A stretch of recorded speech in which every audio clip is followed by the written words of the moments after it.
Good afternoon. Welcome to the fifth presentation of the first day of the conference, Challenges, Opportunities, and Reflections on ELT.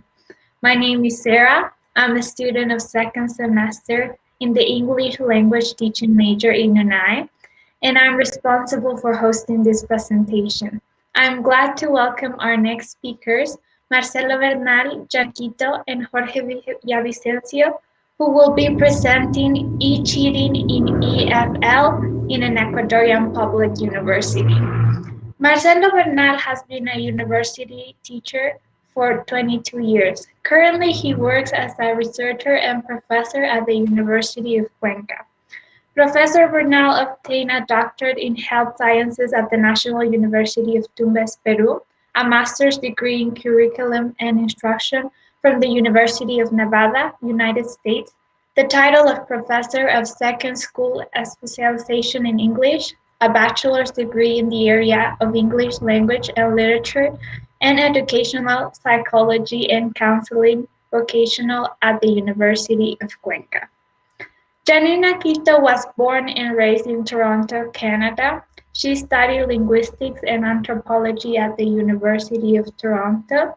She studied her master's in linguistics applied to the teaching English as a foreign language at the University of Cuenca, where she currently works at the Department of Languages. In addition, she's a PhD candidate in linguistics and languages at the University of Rosario in Argentina.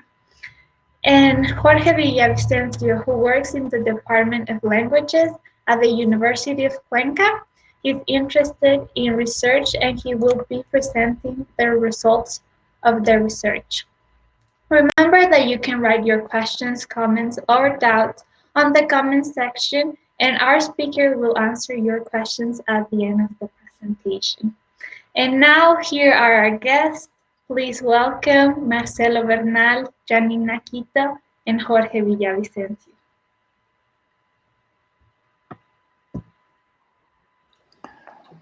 Thank you. Thank you very much, Sarah, for this kind presentation. And so we're glad to be here. And our presentation will be on this very controversial topic, electronic cheating in EFL in ELT. Next. Okay. So our general objective is to, shed some light on university students' perceptions about academic honesty on English evaluations, especially.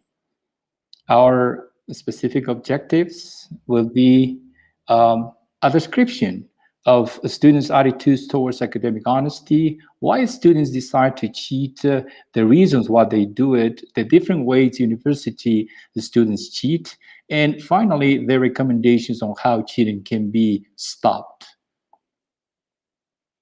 So our agenda or table of contents, so we'll cover these. We have an introduction at the beginning, so we'll continue with the methodology and the type of study that we've done, the participants and the instrument, the data collection, and finally the results, conclusions, and the recommendations.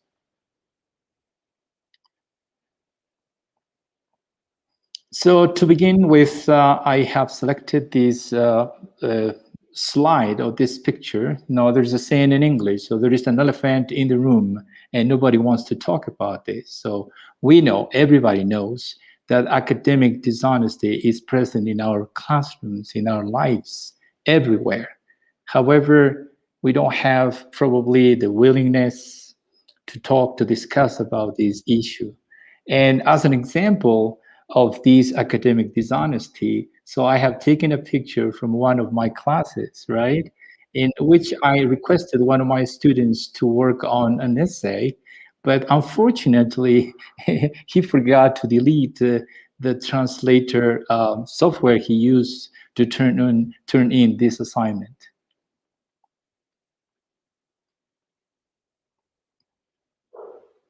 So everybody can realize that cheating has been and is a worldwide problem. So, and recently we have seen an increase in online cheating in these last few years, sorry. Czech, which is a company, revenues have tremendously increased in the last few years. Why? Because we have turned into this virtual education. So Czech is a company that support students with homework assignments, with English or test answers. So one of the big problems that exists today is that the students consider the existence of dishonest behavior as normal. This is quoted by Benito 2020.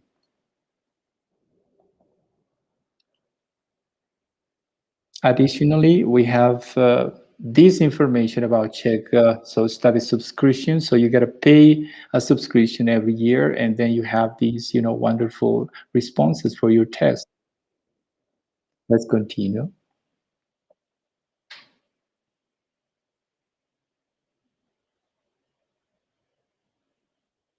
Canina. Okay, so in the introduction, we also covered the principal acts of academic dishonesty. So what are the dishonest test practices? Students believe that cheating on exams is an act of fellowship. So if you don't tell me the answers, if you don't give me the answers, you are selfish. So they think that this is kind of companionship and fellowship. Plagiarism. So a lot of students present other people's jobs as their own. Let's continue.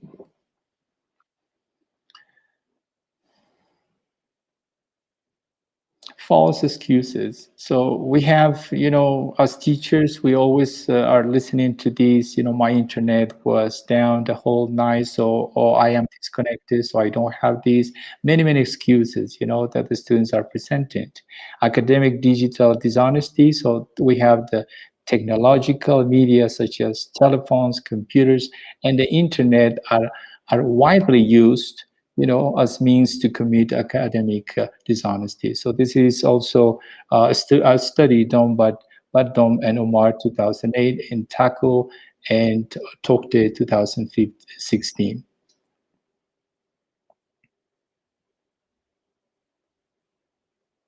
Students attribute academic dishonesty to their classmates instead of to themselves. So they're always blaming others. Okay, so they do not assume their responsibility. So this behavior not only occurs in students but also in teachers. So the variable that most influences academic dishonesty is the environment or institutional factors. This is also taken from a study from Medina and Verdejo in 2011.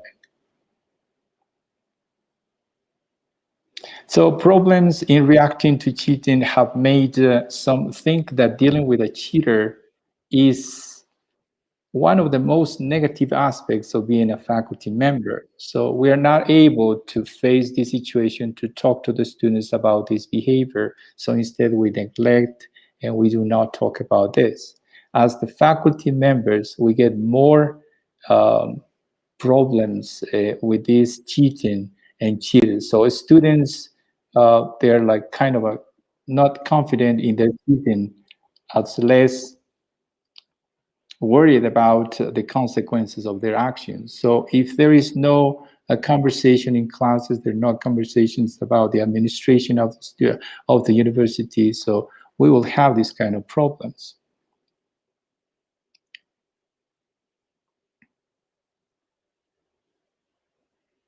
All right.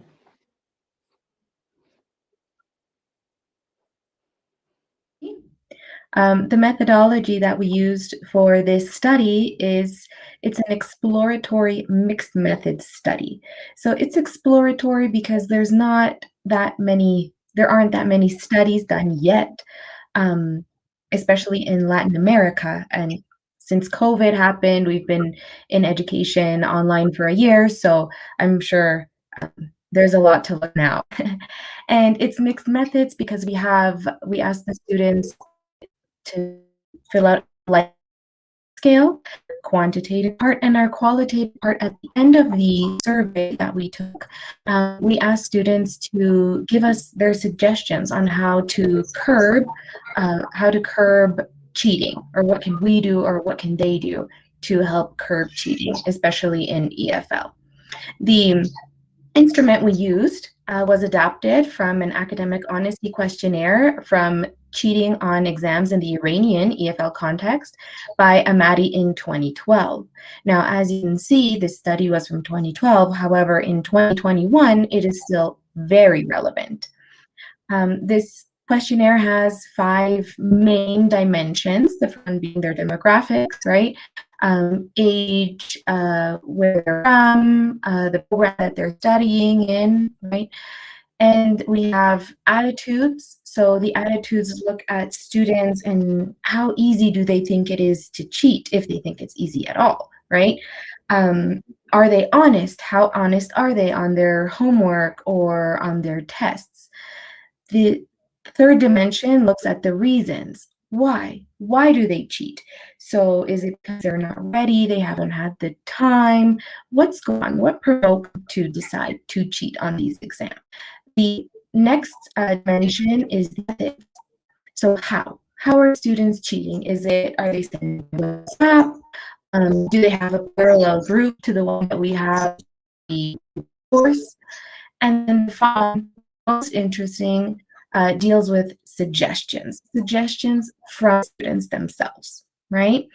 And this was first piloted last semester, September 2020, February 2021. We had 28 students, 28 undergraduate students, and we decided to put the questionnaire in third person so as to not make it so personal, or they might feel it's accusatory. So we're asking kind of like, do you think students cheat on their exams? So, to sort of help us out with their responses.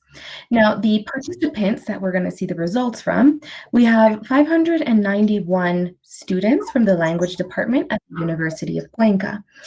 We have 3 main programs. We have 2 undergraduate programs and then a program for students who are not the university but would like to learn English.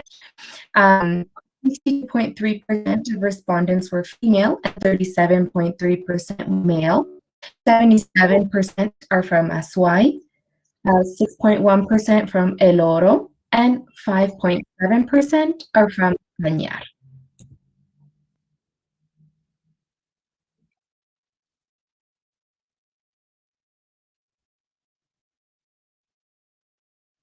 I'm going to quickly go over the results we obtained after the statistical analysis, and then we'll link them to some literature. As Janina mentioned, we had a Likert type survey. And the first question was related to the attitude towards academic honesty. One of the items included in the first question is about students honest during final exams. And if we take a look at the orange and the green section of the pie chart, we can see that there's over 87% of students who consider themselves to be honest during the finals. However, this is contrary to the findings of Al-Mahari, and we're going to discuss this difference. In the second question, let's continue with the second. Okay, it's about the reasons why students decide to cheat. Here we're going to focus on 2 specific items. The first one is cheating is easy. According to the results to the obtained results, we have that over 71% of the students consider that cheating is not easy at Universidad de Cuenca. Once again, this is contrary to the findings of Amadi. All right. Now, the second item is related to cheating as well. So let's continue with the next chart. In this part, we have how often cheating occurs in an English course.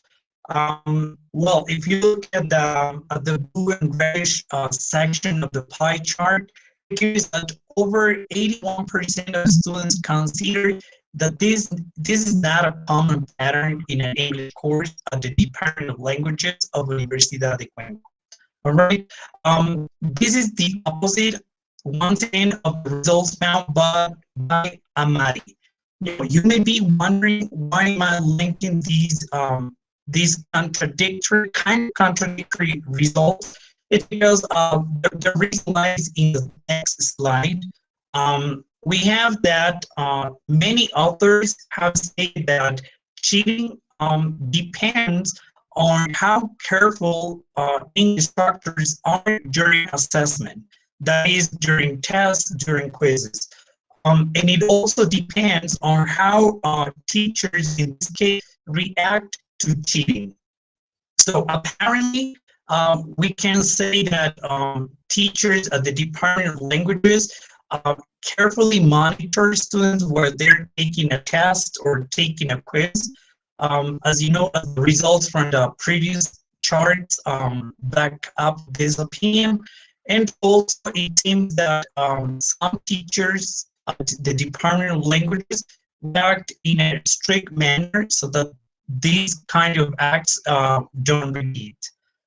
Now, there is a third question in the questionnaire, and this was about why or like the reasons students cheat on English tests, quizzes, or exams.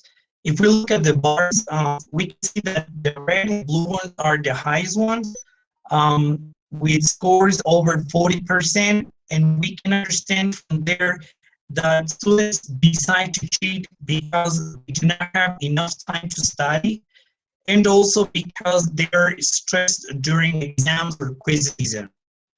Now, this is explained by Callahan, who says that heavy course loads are a reason for cheating. So we can say that here teachers play an important role when they prepare their syllabus for the course. So they should be kind of careful with the amount of work they plan for a semester. Now, let's talk about the methods students use for cheating. Interestingly enough, is that in this virtual education, cheating has changed a little bit. If you think about on-campus classes, usually cheating is collaborative, to say it in a way. Here on virtual learning, we have that most common method students use for cheating are first that they use their own notes, and second is that they use online translate software. And that's something that Marcel explained at the beginning. He considered like the person submit an essay, but he forgot to delete the name of the translate software. So this type of cheating is individual. It's kind of personal to say so, but in the study of Mari, which was conducted in a class, concluded that usually cheating involves communication and copying for others' test papers. Now, we can say that in class we have collaborative cheating, which is not healthy, but in virtual education we have something personal. Now, we asked the students about, like how we think we could stop cheating, and well, we came up with a list of 10 reasons after a qualitative analysis, and I want to talk about 3 specific points. The first one is the teaching method. So basically, students require teachers to have or to create active classes and their active participation. Additionally, they would like to have extra practice. They also stated that they would like teachers to monitor them all the time. And this can be done through having like cameras or microphones on, and also using, like software, which could block some web page when they want to change page, not be on the official for the test. And something that we considered as a group to be surprising is that they talk about students' reflection and students' upbringing. Becoming cheater depends on your upbringing.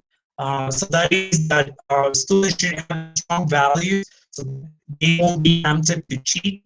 And also, they said that they would like teachers to make them reflect on the fact that cheating is bad, not for their academic life, but also like in the future after they become professionals.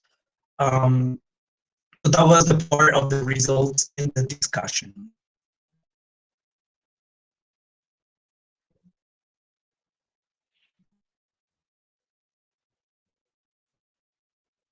So I will say something about, in the conclusions. So we can just think about this, that this is a problem, okay, so that we have in all university arena, right?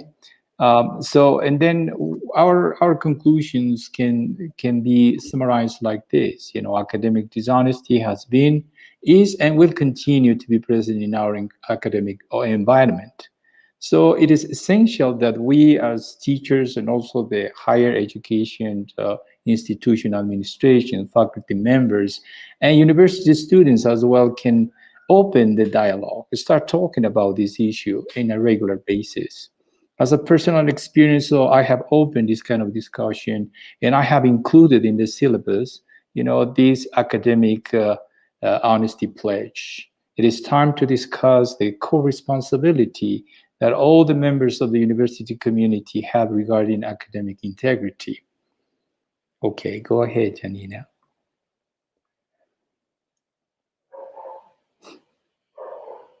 Yes, Janina, your turn. Mm-hmm.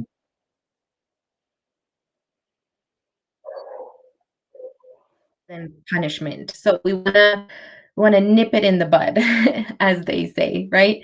Talk to students, tell them what can happen, why they shouldn't do it, right? Explain it to them, so that they already know, right?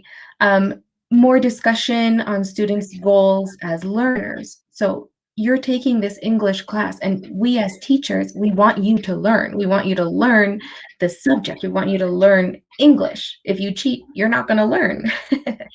And like Marcelo said, including an academic honesty pledge in our syllabi will also put that responsibility on the student as well, and inform students about the rules and regulations on academic honesty that are in the LOES, CES, and the university statutes, which every university has their rules and their consequences for what will happen should a student cheat or plagiarize. And that's all. Thank you very much.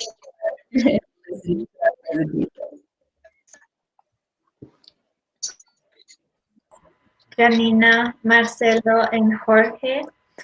I hope you all enjoyed this amazing presentation. It was very interesting. And now we have some questions for you. First, Diego Cajas asks, how do you think the students feel when they cheat?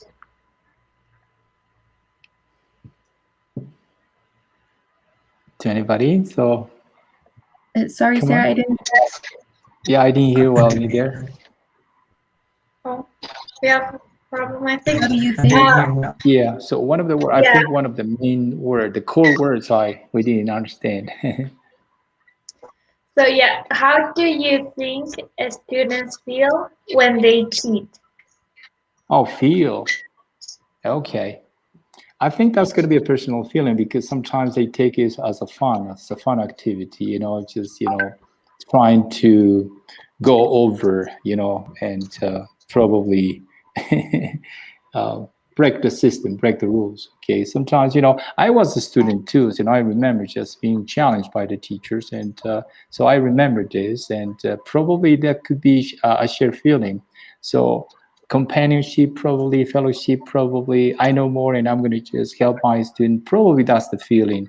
But there must be students who feel remorse too at the end of the day. At the end of the day, they're going to be thinking, I don't know this subject, but I got like 10 out of 10 or 20 out of 20. Remorse could be, fun could be. So yeah, I'm the hero of the classroom, probably. That could be my answer. I don't know, Janina, do you have some words to say about this? Yeah, no, I agree. I also think it depends on the reasons why they cheat. For example, there are students who are really worried about their subjects, like they might feel remorse, being like, oh my God, I don't know what I'm doing.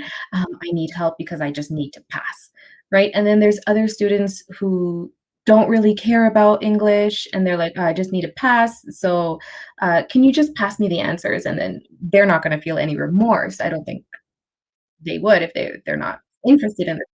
But those who are interested, well, I would hope that they wouldn't. But if they did, then they would probably want to feel more remorse. Right. I would like to add a little bit more in this. As Dean explained, like it depends on the reasons that they're driven to cheat. And one of the things in the data is that we found that they just want to pass a course. But the thing, so if they pass the course, they won't regret cheating. But then what's going to happen after they graduate? They get a job, they start working, and then they plan to pursue a degree in the master's program.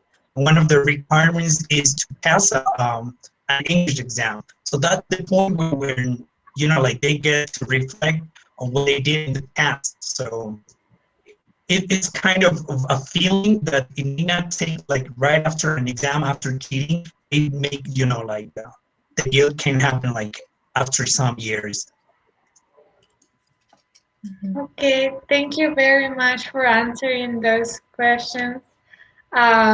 And for the great presentation. It was a pleasure to have you with us. So this concludes this presentation. Thank you all for attending. We hope you have learned and enjoyed this presentation.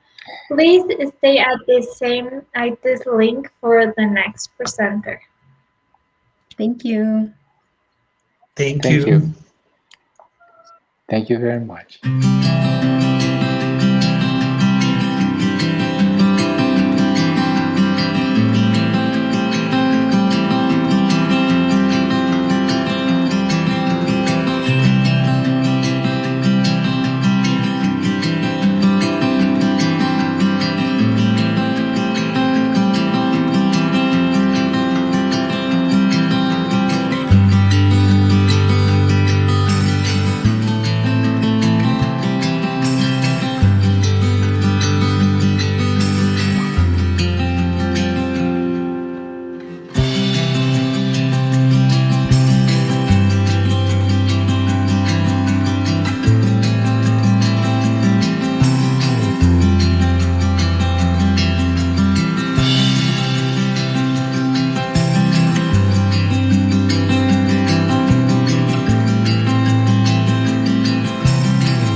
Um, Please wait for a little bit. We're having a little bit of problems with connection, but we will be back soon.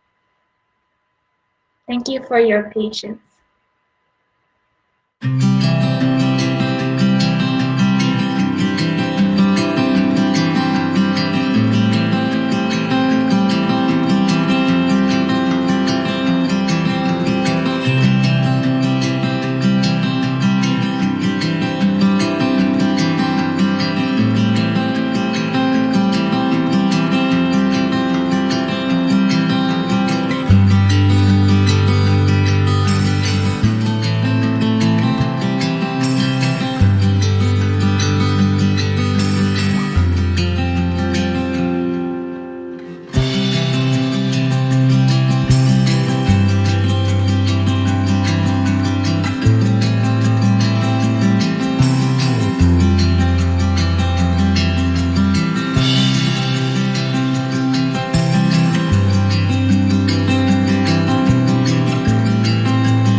Good afternoon. Welcome back. We were having a little bit of problems, but thank you for your patience. I am glad to welcome our next speaker, Lilian Nievesela, who has a bachelor degree in educational science in the specialization of English language and literature, a master's degree in linguistics applied to teaching of English as a foreign language. She has been working an English teacher during 6 years, and she was part of the Go Teacher Cohort 5 program in 2015. Remember that you can write your questions, comments, or doubts on the comment section, and at the end of our presentation, our speaker will answer your questions. And now, here's our guest. Please welcome Lilian Nievesela. Thank you so much. Okay, today I will share with you my research that is titled Using Cooperative Strategy to Develop Rural Primary Students' English Oral Performance. So, as it is known, teaching English process has been broadly discussed for years by theorists and researchers. So, because of that, every year standardized tests and recognized international organizations had reported the English proficiency all around the world. So, considering the Ecuadorian context, we have different studies which have shown that in our country, the overall skills, English is under the required level. Especially we have writing and we can say that listening and reading, they both has an fair level. So there are some measures that have been considered this situation. So here we have this part that has been reported by the British Council, which is the compulsory English language teaching in secondary education. We also have this project which was promoted by the Ministry of Education, which is el fortalecimiento de la enseñanza del inglés, which is the new national curriculum guidelines, which was carried out in 2012. And also we have an agreement in which were established that 7th graders had to reach an A1 level. So considering all these situations, this present study. So, and also I had considered to focus specifically my research using a cooperative learning strategy. So first, let's review what cooperative learning is. So this learning is a teaching strategy which is which has to do with working in small teams and with a common goal. So each member in the group help to each they can get this common goal. So considering all of this mentioned information, the general objective of my research study was to investigate the effectiveness of cooperative learning, a strategy in the achievement of students' oral performance at the A1 Common European Framework of References for Languages. And also there were set two specific objectives where was to evaluate the effectiveness of a group of cooperative learning strategy in reaching 7th graders A1 English speaking skill.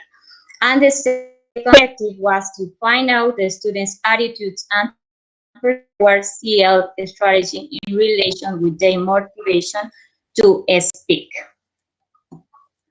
Considering this general objective and also those two specific objectives, I decided to carry out a quasi-experimental research study, which was made up of a mixed method approach. On one side, I had the quantitative phase, I have the descriptive statistical study, And on there, this was the quality, which was based on a phenomenological research study. And also, some of the participants were 24 seventh graders. They were from a rural elementary, which is located in Cumbe, of course, from here, from Cuenca. The participants were made up of 14 males and 10 females, from 11 to 12 years old.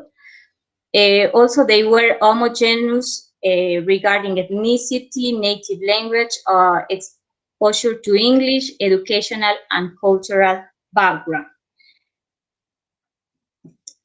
Also, I have some of the data collection instruments to carry out this study. So, regarding the quantitative phase, I considered to design an oral test, which was based on 3 specific tasks. So, there was an interview, a presentation, and a picture description. For this test, an scoring rubric, which were also considered some components, which were a comprehension, interaction, accuracy, fluency, and pronunciation. And in order to grade those students, also was considered to be evaluated over 10. So 1 to 2, they were considered like poor level, 3 to 4, like a fair level, 5 to 6, good, 7 to 8, very good, and 9 to 10, excellent. But in order to consider, so score which is 7, above 7, so also excellent. So if the students go in the speaking post test over 7, so that means that they reach the A1 level. Considering the qualitative phase, a template in which the direct classroom observations were registered. So all the things that happened during the observations were written in this template. And also was made up as for a focus group discussion. So here we have an example of the classroom observation template, in which I register some of the cooperative learning strategies and also some of the things that happened in the moment that the investigation were carrying out. And also the focus group discussion question, as all of us can see, it was considered in Spanish, since my students' levels were in less than a beginner level, so it was easier for them to understand what the questions were, so it was carried out in Spanish. So here we have the results. Some of the considerations to analyze the data speaking test, so was considered the means of central tendency measures, also dispersion, as minimum standard deviation, also a similarity between the score of 7 as so if the students got 7 and 7, so their score were considered as reaching an.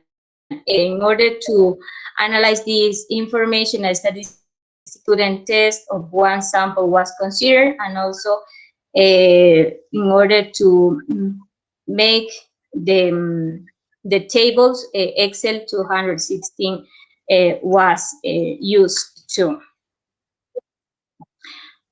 So regarding the results, there were made a comparison between the pre and the post test, and here we can the results.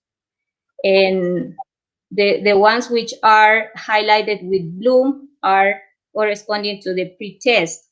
So we can see We can appreciate scores of 142 to 204 in general lowest scores. However, after the intervention, we have higher scores in the different criteria: fluency, comprehension, vocabulary, and dosing. And so we can see an increase of 5.01 after the intervention, after considering all these cooperative learning strategies.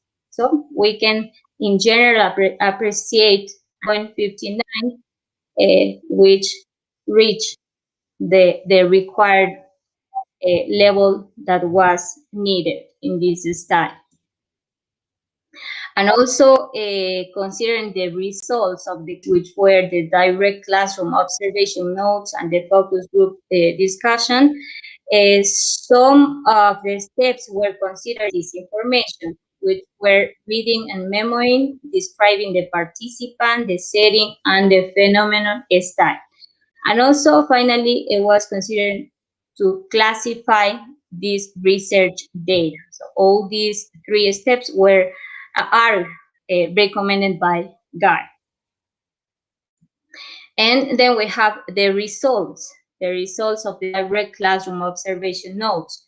So these observations were categorized into 3 groups. The first, group formation, cooperative work attitudes, and also participation. In the group formation, I could appreciate that my students working group, most of them in pairs and a few in individual work. Regarding the cooperative work attitudes, I also could appreciate especially when I applied that strategy, cooperative learning strategy called number and showed positive interdependence. So they enjoy to share their ideas, their knowledge among each other.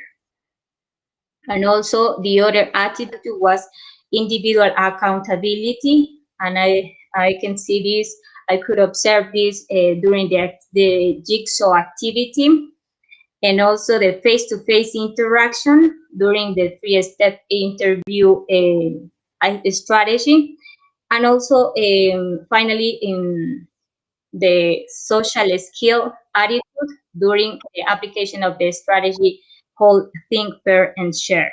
And finally, regarding the oral participation, cooperative learning strategy allowing my students to support, to help each other, I could appreciate an enhancement in their oral participation. They just not only use those words, those phrases that were in English during the lessons, but also they were able to use those common classroom phrases like "thank you," "sorry," "help me please," and also the focus group discussion. There were 3 emerged categories, which were the group formation, cooperative work perception, and also oral. So the first one, the group formation. So I asked some of the questions were like, do you prefer to work in groups, in pairs, or individually? So there were some of the answers of my students that said that they work in pairs, individually. They don't feel so well working on that way because they are not like being supported.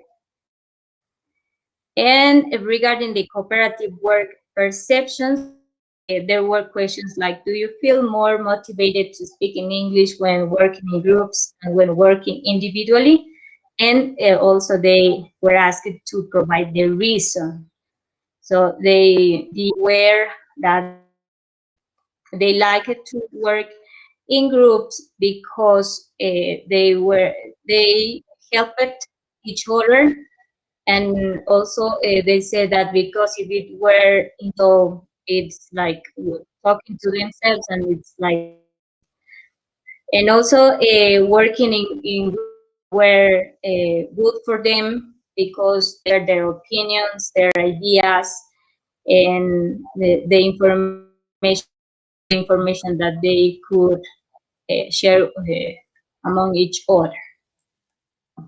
Finally, regarding the oral participation, there were such as speaking in English of your group mates, and they said that they felt secure sharing their words.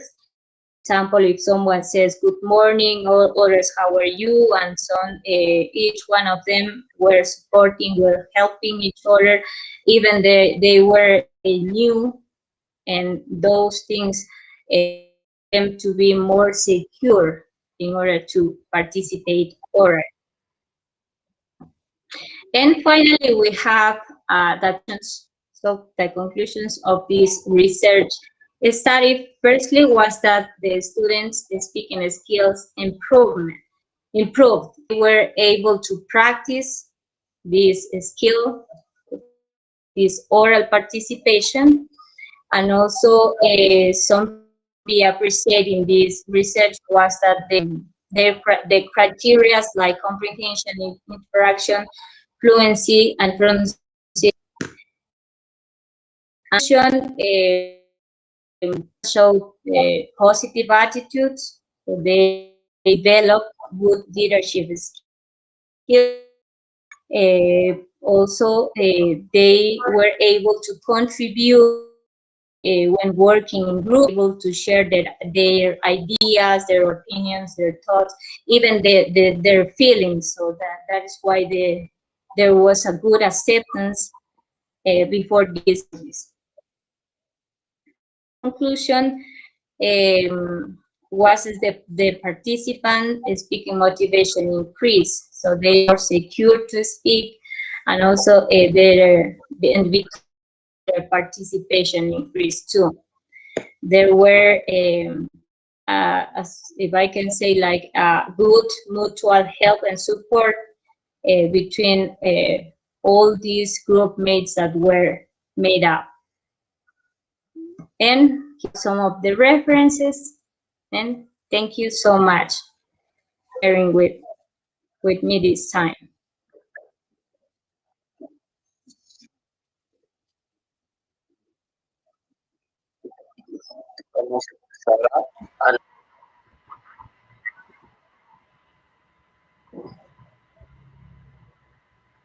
Thank you so much, Lillian, for this presentation and for sharing your knowledge with us.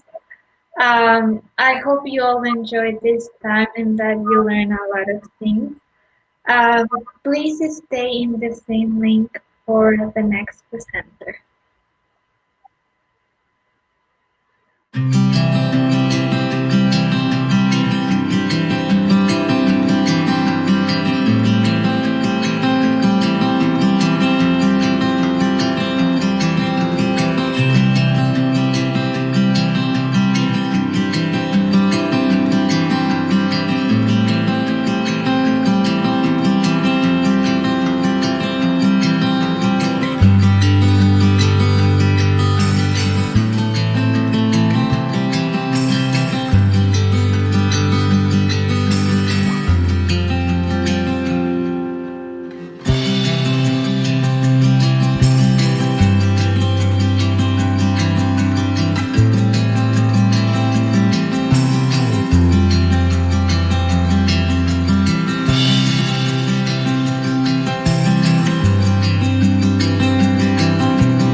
afternoon, everyone. Welcome to the last presentation of the first day of the conference, Challenge, Opportunities, and Reflections on ELT. My name is Jerica Takuri. I'm a student of the fifth semester in the English language teaching major in UNAE. I'm be responsible for hosting you today, and I'm glad to welcome Rizwana Islam, who has been working as a lecturer in the Center for Language Studies at the University of Bangladesh. She has worked in British Council as a teacher. Her research interest involves educational technology and learner metacognition. She has completed 2 masters consecutively in English and ELT. Her presentation title is Focus on Learner by Focusing on Teacher, Integrated ED Teach in Emergency Remote Teaching, which is inspired by her experience of teaching undergraduate learner online and analyzing their response and reaction towards the teach-supported activity. You can write your questions, doubts, or comments in the comment section. And at the end of the presentation, Rizwana will be glad of answer of those questions. And now, here's our guest, and please, Rizwana, you can start with the presentation. Thank you so much, Miss Erika. So I'd like to start with a bit of a story. The story comes like this. So when in the last year we were asked to go on full-fledged online teaching, I actually felt like this guy, the guy who actually has a huge lemon in his mouth, and the whole taste is so sour.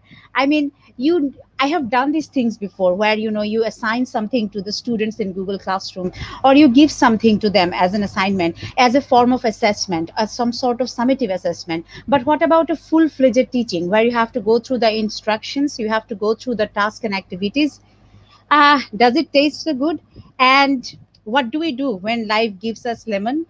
So let's see that in my presentation today. My presentation will be about focus on learner by focusing on teacher, integrate edtech in emergency remote teaching.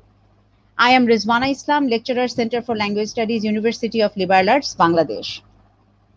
So let's start by talking about the current situation. So the studies you can see here are mainly from Bangladesh. So the current challenges in Bangladesh shows that the online learning and offline learning have completely two different dimensions. So we were thinking that, okay, maybe online learning will be a bit of an alternative for the online learning. But as it turns out, maybe online learning demands something more.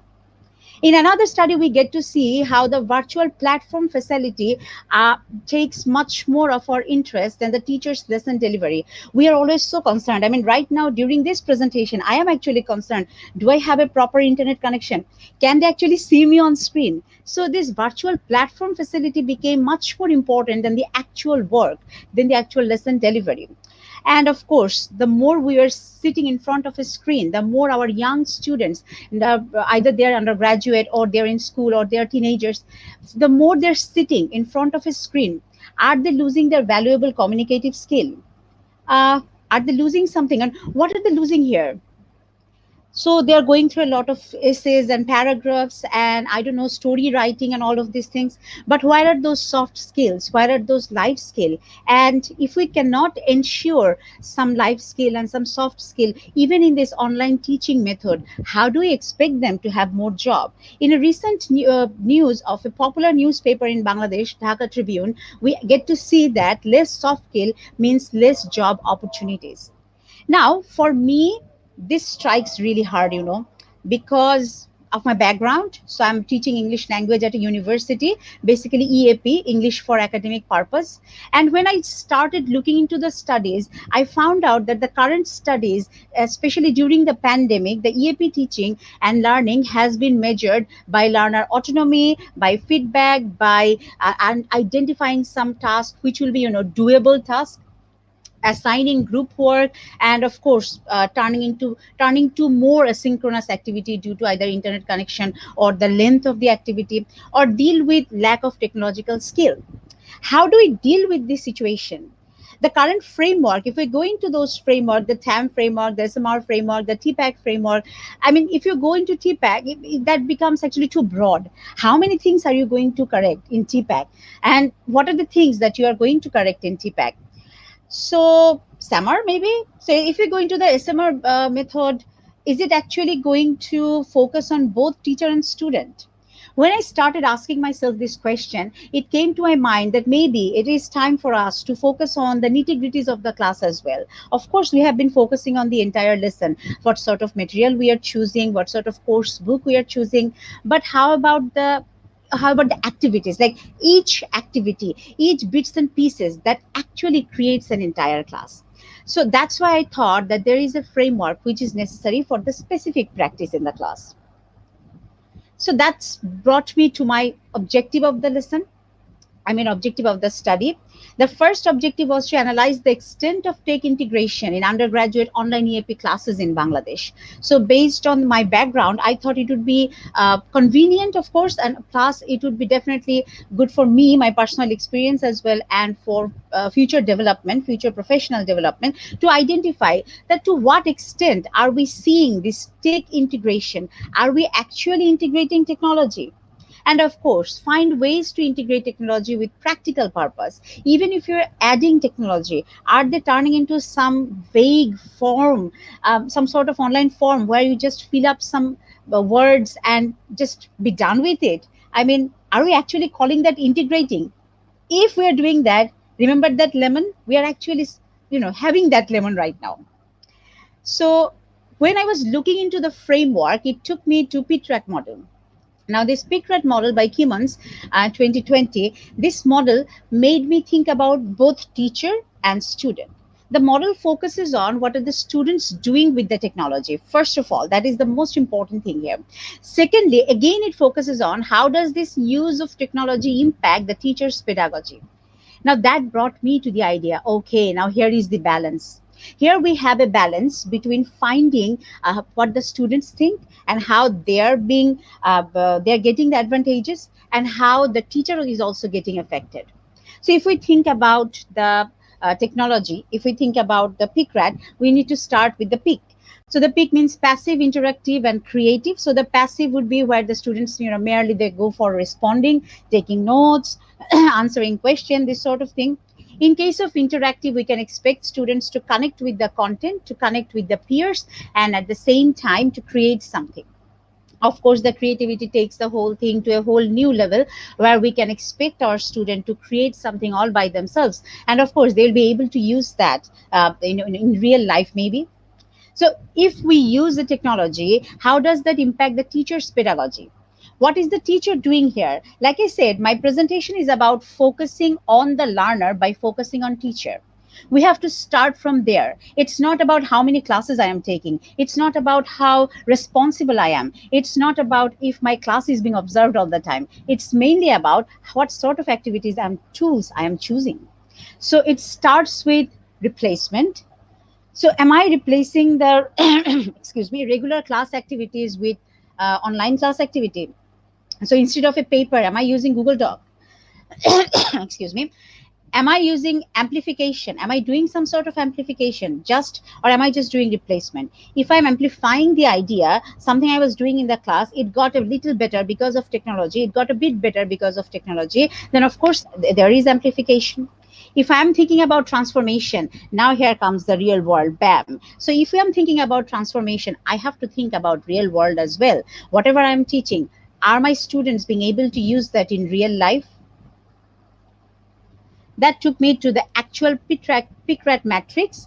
So this matrix actually works, and like this matrix works very properly like a graph, where you can actually set your activity and find out where should you put the activity. So if you are sharing a Google Doc link with your students and asking them to write the answers, now if you're sharing one common link with all the students, it may not be passive replacement anymore. It may not be a replacement of pen and paper. It may turn out to be amplification and interactive, or maybe it may turn out to be passive amplification, but there is some sort of interaction. So students are looking at each other's answer in Google Doc, they're commenting on each other's answer, they can correct each other's answer. So how about that? So this matrix opened a whole new door for me, and of course that also inspired me to look into other classes, other teachers, what are they doing. So for this study, I was focusing on EAP teachers mainly. So 10 EAP teachers from two universities in Bangladesh. So I chose 10 EAP teachers from two universities. Now all of these teachers have one thing in common: they have got 1 year experience of full-fledged online teaching. Some of them may have used Zoom before, but not for classroom purpose. They received training on online teaching during the pandemic. Now these teachers came up with equal opportunities where they received training on online teaching during the pandemic. And what sort of courses are they taking? These are 14-week courses, average 80 minutes each, more or less 80 minutes in each class. Deliver lesson to 20 to 30 undergraduate students from similar background and access to who have access to computer or mobile. So they're delivering lesson to 20 to 30 students in a class and who have access to computer and mobile, or maybe only mobile. So the study was a bit qualitative in nature. Well, it was qualitative in nature, which was based on class observation and open-ended questionnaire. So I gave two open-ended questions where the teachers identified what sort of tools they're using and why they're using it. I'll talk about it a bit more later. So after, when I was looking into it, and I started asking teachers, well, not asking, I was not asking, I first observed their classes and then I actually shared the questionnaire with them. So when I was observing their classes, mostly I found creative replacement. Now this is a very interesting part. I mean, we are replacing our in-person lessons with online tools. That is a good thing, right? But that is actually replacement, but there is some creativity involved. What sort of creativity involved? If I try to give you some examples, the first example would be a very popular option was forum discussion. Now this forum discussion, you can do it either in Edmodo or in Google Classroom. And the best part of this forum discussion is that students can actually go through a content and they can take idea from there and apply that idea in real life. So that made it really creative. One of the teachers I remember, she was working on a forum discussion where she asked her student to watch a video on time management and use those techniques found in the video in his or her real life, and then after 1 or 2 weeks come back and comment in the forum discussion section and share his or her experience. So that student had to use the time management technique, come back, share his experience, and of course his classmate commented on his experience. He also did comment on his classmates experiments as well. And interactive amplification was there. Right now, after 1 year into this pandemic, we are actually very conscious and very aware. Kudos to all the teachers in the world. We are focusing on making our lesson interactive no matter what. Starting from the simple Google chat section, we are trying to coming up with ways where our students will talk to each other and talk to us. Focusing on assessment. Now these lessons, there was one thing very interesting in there. That was these lessons where the tasks, the activities, students were taking them as assessment because the teachers were actually keeping them as assessment. So most of the teachers, either they were doing formative assessment or summative assessment through the activities. How they're setting up the activities. Now that is also another interesting thing that came up in the classroom observation.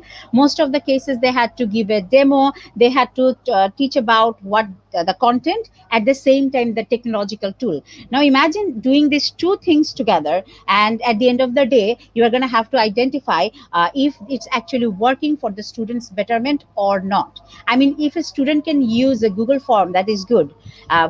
Using a Google form to answer questions, that is a good idea, right? I mean, that is a good skill. But what if that student can make a Google form all by himself and use it as a teacher? How about that?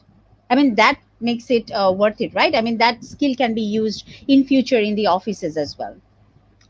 Collaborative forum discussion, I already talked about it. Using basic tech tools. Now another thing that I observed was that due to the restraints and due to the lack of opportunities or lack of facilities, I must say lack of facilities in different areas in our country, teachers try to stick to the basic tools, the basic softwares, the basic tools that we can actually use in our classrooms. That was our main focus, because some students, they're only joining our class using cell phone. So when the teachers are taking those classes, they have to remember to use a software which can be opened in cell phone, which can be opened in computer, which can be opened in even MacBook, iPad, whatever you have in your hand.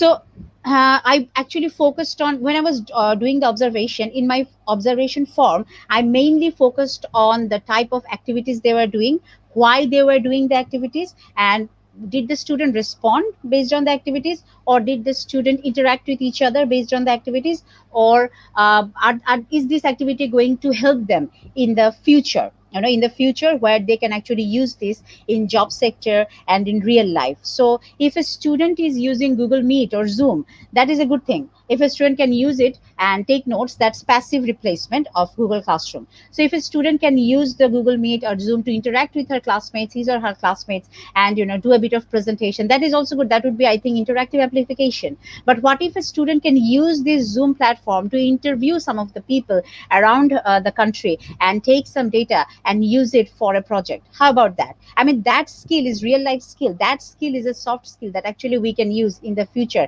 in the offices as well.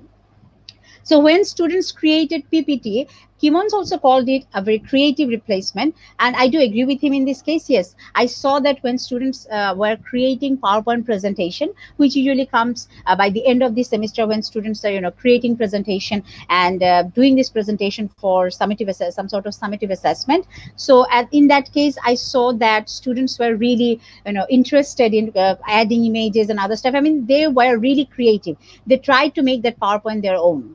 Also, I have seen this common trend of maintaining a portfolio where the teacher assigns some marks and student maintain a portfolio. Now this portfolio, in some cases, now I had a mixed result here. In some cases it was merely a passive replacement. In some cases it was I would say a creative replacement, because in some cases students were allowed to add videos and of different pictures, whatever they want to. I also heard about the use of Jamboard, and now this Jamboard was really helpful because students could interact in real time, share links. So Jamboard, I would call it definitely an interactive replacement, because we wouldn't be able to do this without technology, right? I mean, the whole point is of this Picrat matrix was to know if we can actually do a lesson without technology. If I can do a lesson without using a tech tool, then maybe I don't need, it's just a replacement. But if I cannot do a lesson without using that specific tech tool or without using that specific tech related activity, then that's not a replacement anymore. That becomes amplification, or I would say transformation. Of course, there were repetitive online quizzes using Quizzes Kahoot in the classroom. In some cases, I would call them interactive because students were able to participate and see each other's responses. In other cases, they were merely just online quizzes where teacher put the question and student answers. Google Classroom was used as definitely both passive replacement and, of course, interactive replacement as well, because in Google Classroom, students participated in the post section, they participated in the question section. Of course, there were text-based conversation. Now, this is an interesting thing. I know this is a very simple tool, but this is something I noticed when students were writing or chatting with the teacher in the online class observation. During the observation, what I saw, they were chatting, they were really, really careful about what they were writing. So there was this awareness, there was this sudden awareness that what I'm writing in the chat section, it's going to stay there. So unlike a regular class where I can say something and it goes away after some time, people may not remember it, what I'm writing here, it actually stays here, the chat actually stays here. Another thing was to write correct words. I mean, let's face it, in this age of social media, who writes the full words anymore? I mean, we are trying to write FB instead of Facebook, stuff like that, right? But students, when they were writing in the chat section, talking to the teacher, they were actually trying to come up with full words, proper sentences. And at the same time, it was easy for the students to interact with each other, because even though they can't see each other in most cases because of the internet problem, sometimes they don't switch on the camera, still they can see each other's answers. They can see each other's answer in the chat section, comment in the chat section. So it makes the class really interactive. And definitely this text based conversation or this chatting has a significant value in real life. Students, they can be amazingly transformed in the future, where they'll be able to answer or talk or chat more consciously in a more professional way. So, if I think about the learning point from this presentation or the learning point from this study, I'd like to say that the first thing should be focusing on, activity. So, sorry, do I have, is my time over? Okay. So focusing on activity. So analyzing each activity of a class with PICRAT model. So first thing is, till now you have focused on the lesson, right? The whole lesson. I mean, the pre-task, the post-task, the task, everything. Why not, for a change, start focusing on a specific activity and see how it feels? Focus on the activity and keep the PICRAT model in front of you, and then let's start checking. I mean, where does it take you? Where does the matrix take you? Ask yourself before you use each tool, what am I using and why am I using it? Try to evaluate it. Activity with pick. So, is it going to create any new knowledge? Is it going to make students interactive? Or is it going to be just a passive replacement? Of course, the activity impact on the students. Now, this is a bit tricky part. In some cases, the observation also showed me that sometimes the activity we think will be interactive for the students actually doesn't become that interactive. So it's actually very important to have a reflection after every class. When you apply any activity, it's important to reflect on that activity after every class. And at the same time, why not ensure involvement? Involve students, involve teachers, involve other stakeholders. I mean, come on. What about the authority? They could come, they could talk to us, we could talk to them, we could talk, and we could identify areas, we could identify the tools that we can use to actually help our students. A skill that when they get out of the door of the university or the school or the college, they can actually proudly say, yes, I can use this skill in the real world. If I'm teaching my student using a simple online form, I would expect that student to use that form in the future for his or her student. So, of course, we need to ensure involvement from teachers, from students, and from other stakeholders. It has to be real life based. So, whatever we are teaching them right now, let's face it, the priorities have changed. You open the newspaper, and in a minute, your entire point of view changes. You get into a panic mode, or you get into a different sort of mode, maybe. So right now, our students are going through the same thing. Their priorities have changed too. Yes, I'm teaching English for academic purpose. Yes, we go through essay writing and other topics, but they need to know that the things they're doing that can be applied in the real world. And right now, the point of the real world or the new normal world is to have digital proficiency or technological skill. So when we're teaching the student, we need to identify the tech tools or the activities they can use in the future at the job sector, or in a project, and in real life at least. So the type of activity we are choosing, that matters a lot. Communicative nature of the activity, like I said, yes, they're sitting in front of the screen. Don't let their mind sit in front of the screen. I mean, they are sitting in front of the screen, you are sitting in front of the screen, but does our mind need to sit as well? Can't we activate our mind? Can't we interact with each other? Can't we make the lesson a bit more collaborative? Right now, we are trying our level best to make the lesson collaborative. Trust me. I know that even without knowing about all the teachers in the whole wide world who are listening to me right now, I know how much you are trying. These dark circles prove that how much you are trying, how much I am trying. But still, are we trying to make the nature of the activity more communicative? Ask yourself. Or are you turning into a content creator? The moment you learn to use a new tech tool, are you getting too happy about it? And are you just using the tech tool in the class without reflecting on the fact that how it's going to help the students in the future? Or are you just focusing on the near future? Ask yourself that, please. Digital skill assessment, of course, when we are doing these things, we need to talk to our students, have an open conversation in the beginning of a semester, maybe, to know that what sort of tech tools they actually can use. I mean, they are not, they may be newbie in the online learning process, but they are not newbie in the online world. They have already used some of the softwares and some of the things. Why not incorporate them in our class? I mean, that could help a lot. So, when life gives you lemon, what do? You try to squeeze it for every bit and try to make the best lemonade you can. So, dear teachers of the world, cheers. Thank you. I'll be more than happy to share my references here. Please let me know if you want to see the references. I can share the PDF file as well. Thank you very much.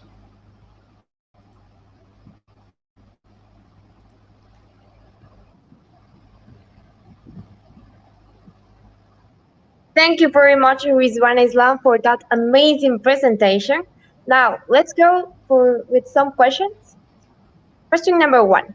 Sure. What is for you the most important current online EIP class priorities and why? Could you please repeat the question? Question is from Catherine Zambrano. What is for you the most important current Oh, online important. EAP class priorities and why?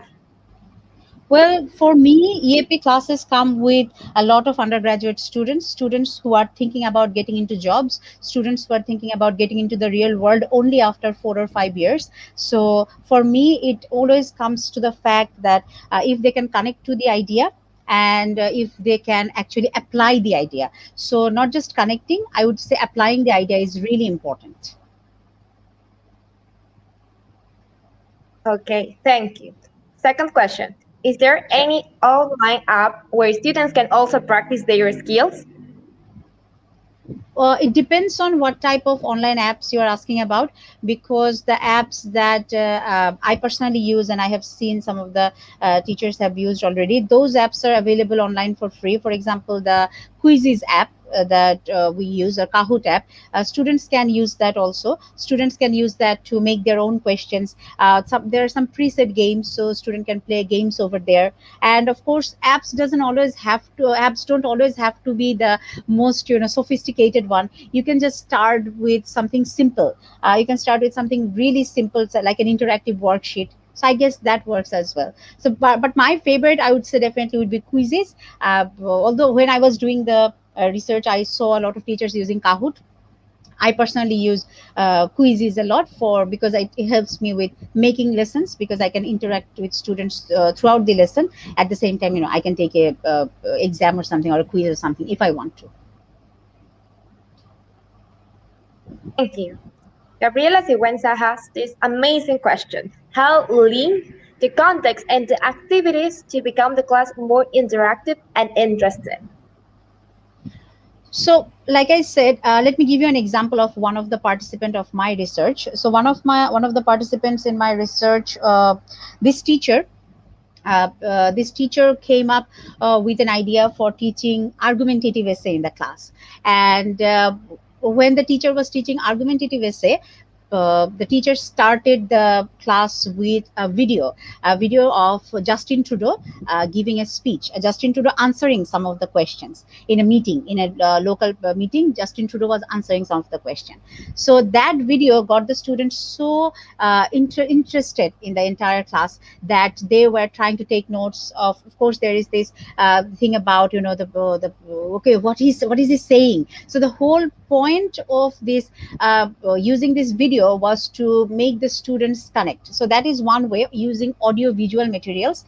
There are so many simple yet really effective materials online. One thing I personally use, and I actually suggest some students who teach, some of my students in my class, they teach online, so I actually suggest them to use those. That is windowswap.com. So if you use windowswap.com, that is window.swap,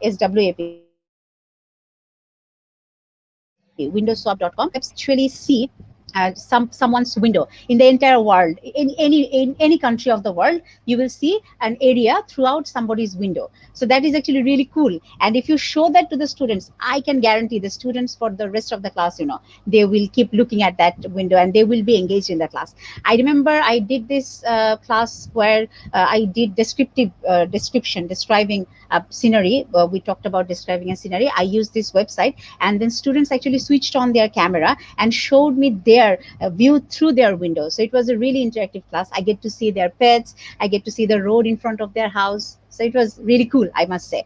What I'm trying to say in short is that try to go for the simple ones first, so that a bit of audio visual materials, a bit of a website like this, or a bit of an interactive activity in the beginning of the class. I mean, what I do sometimes, just use the Google Doc where I make some columns. Student write their name and write their comments and opinions about a topic. So that also makes the class interactive.